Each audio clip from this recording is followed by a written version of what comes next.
Sometimes the fate of an entire kingdom isn't decided on some grand battlefield. Sometimes it happens in a quiet room, behind closed doors.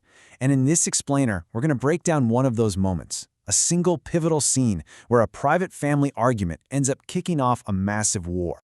And really, at the heart of it all is this quote. It's a fundamental disagreement between a husband and a wife. You've got Ned and Catelyn Stark, and they're both looking at the same man, their old friend, King Robert Baratheon. But they see two totally different people. And believe me, that difference in perspective, it's about to change everything. So, let's set the scene. We're in the warm, private bedchambers at Winterfell. It's an intimate moment. But that all gets shattered when Ned Stark drops a bomb. He's going to refuse the king's offer to become his new hand, his chief advisor. Just like that, a huge political storm has just erupted in the most personal space imaginable. And this right here, it perfectly shows you their two different worldviews. Ned, he's all about personal loyalty. He's looking at Robert the Friend, the guy he fought a war with, the man he basically considers a brother. But Catelyn? Oh no, she sees the institution. She sees the crown. And she gets that a king's pride can just stomp all over personal feelings. For her, saying no to this offer, it isn't just rude, it's downright dangerous. And Catelyn, she's smart. She lays out her arguments brilliantly. First, she goes for fear, right? She points out how dangerous it is to tick off a king. But then she pivots. She talks about honor, about ambition. She reminds Ned, hey, this deal comes with a royal marriage for our daughter Sansa. She's not just talking about duty here. She's painting a picture of a potential dynasty for their family. And this quote, wow, this just lays bare Ned's deepest insecurity. See, none of this was ever supposed to be his life. The lordship of Winterfell, marrying Catelyn, the summons from the king, all of it was meant for his older, bolder brother Brandon, who died years ago. So Ned feels like a total imposter. He's a man stuck in a role he never asked for, and honestly, a role he doesn't think he can handle. So, they're at a stalemate. Ned is lost in his own head, full of doubt, and Catelyn is still pushing him to accept. And right at that moment, their private world is literally broken into. There's this loud, urgent knock at the door, and just like that, the entire dynamic of the night is about to completely change.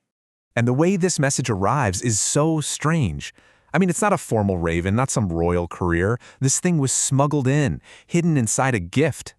Think about it. Someone went to extraordinary lengths to make sure this note got to Catelyn and only Catelyn without anyone else finding out. The tension in the room just skyrockets. And this is where we realize just how high the stakes really are.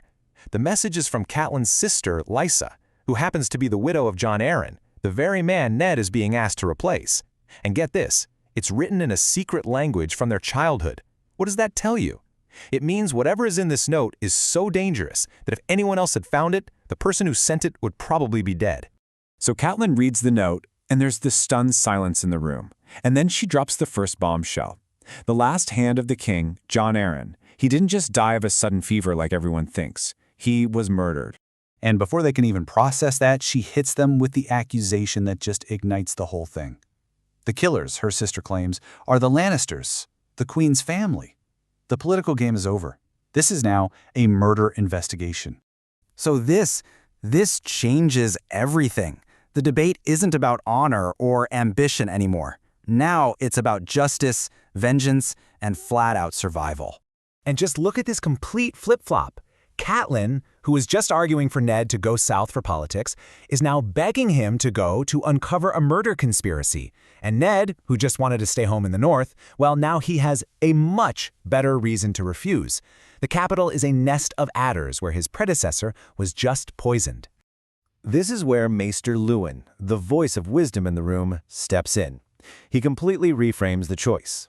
He points out that being Hand of the King isn't just a burden, it's a weapon. It's the only tool Ned has to find the truth, protect his family, and actually bring these powerful people to justice. So, put yourself in Ned's shoes. What would you do? Do you listen to that warning and stay far, far away from the danger to keep your family safe? Or do you walk straight into that nest of adders to protect your friend, the king, and get justice for the man you both loved? It's an impossible choice, right? And in the end, Ned accepts.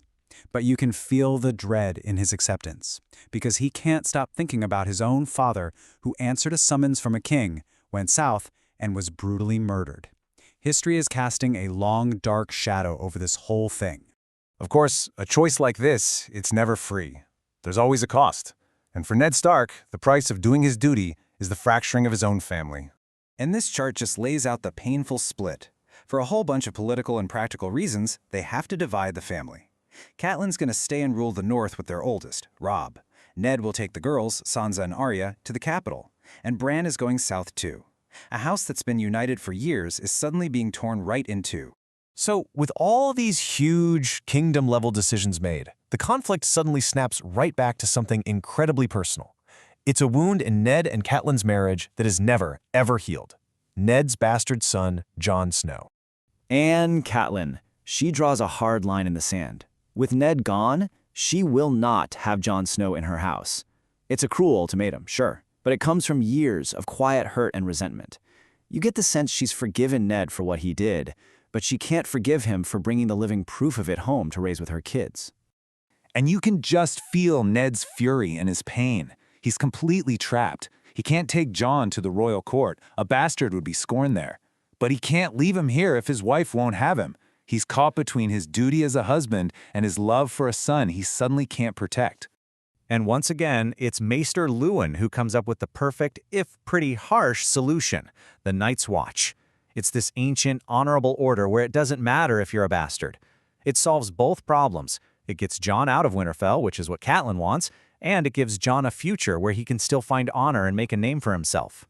So, Ned agrees, but you can tell he's troubled by it. I mean, he's sending his 14-year-old son off to this incredibly harsh life. And with that final, painful decision, all the pieces are set. The Starks are heading south, straight into a political hurricane, and their family will never be the same.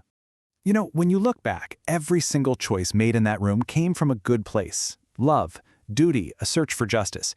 But by answering that king's summons, Ned Stark lit a fuse. He set off a chain of events that wouldn't just tear his own family apart, but would plunge the entire kingdom into fire and blood.